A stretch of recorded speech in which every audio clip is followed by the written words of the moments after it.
want to create animated stickers on WhatsApp, then it's pretty simple and a quick process. So here's a step-by-step process on how you can easily make an animated sticker on WhatsApp.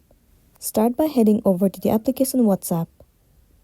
For now, head over to the inbox of any of the person on WhatsApp.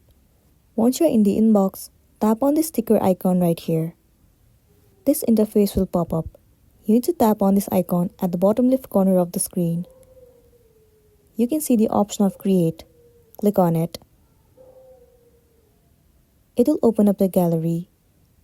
Now inside the gallery, select any of the specific picture that you want to turn it to animated sticker.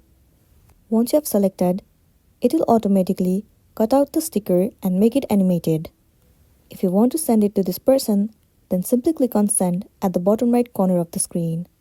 And there you go, the sticker has been successfully sent to this person. So this is simply how you can easily make animated stickers on WhatsApp.